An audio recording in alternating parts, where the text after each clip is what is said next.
சரி மேம். நான் என்கிட்ட சொல்லுங்க. நான் எனக்கு கவுன்சிலிங் வேணும்னா நான் போறேன். தண்ணி அடிக்கிறீங்களா? 38 வயசு மேடம். எங்களை பத்தி இவங்க ஒரு சின்ன கேர் கூட பண்ண 39 ஆயிடுச்சு. மாமாலாம் பார்க்கட்டும். 3 மாமா இருக்காங்க இவங்க கூட பிறந்தவங்க. CRPF 2 retired, 1 air force retired. அவங்க ஃபேமிலி எப்படி எப்படியோ செட்டில் ஆயிடுச்சு. நீ உன் ஃபேமிலியை பார்ப்பியா, அவங்க ஃபேமிலியை போய் பார்ப்பியா? இன்னும் அண்ணன் தம்பி பாசம் உனக்கு என்ன? உன் பிள்ளைங்களை கரை சேரு. எங்கள் அக்கா ஓடி போய் கல்யாணம் பண்ணினா. என் தம்பி குடிகாரனாகி ஆவடியில் வேலை செய்கிறான். எங்கள் ஆவடி 7 கிலோமீட்டர் எங்களுது முத்தாபுத்துப்பேட்டையில். வீட்டுக்கு வரமாட்டான். போய் 13 வருஷம் ஆகுது அங்கேயே தங்கி வேலை செய்கிறான். ஆவடியிலேருந்து வீட்டுக்கு வந்தால் நீ எங்கே அசிங்கப்பத்துறியோ? அவன் குடிகாரன் தான். எப்படி அவன் குடிப்பான்? ஒரு தாயால் ஒரு பெத்த பிள்ளையை காப்பாற்ற முடியாதா? சரி, அதுவும் விட்டுருங்க. நான் இவங்கள்ட்ட கோச்சிங் 11 வருஷம் திருப்பதியில் போய் வேலை செஞ்சேன்.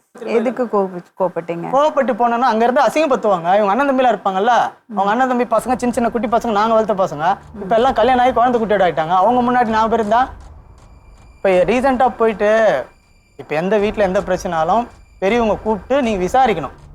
4 பேர் கூப்பிட்டு ஒரு மிரட்டணும். நீ சின்ன வயசுல எங்களை அடிச்சிருக்கானுங்களே, ஏன் நீ என்ன விஷயத்தையும் போய்ட்டு அவங்க கூட தான் ஷேர் பண்ணுவேன். அம்மா இவன் மிரட்டுறாம்மா, இவன் ஒழுங்காக வேலைக்கு போக மாட்டான், 2 நாள் வேலைக்கு போகிறான், 3 நாள் வேலைக்கு போகிறான். எவன் அடிக்கல, என் தம்பி எவன் அடிக்கல, எங்கள் அண்ணா எங்கள் மாமா பசங்க எங்கள் மாமாங்க எவன் எங்களை அடிக்கல.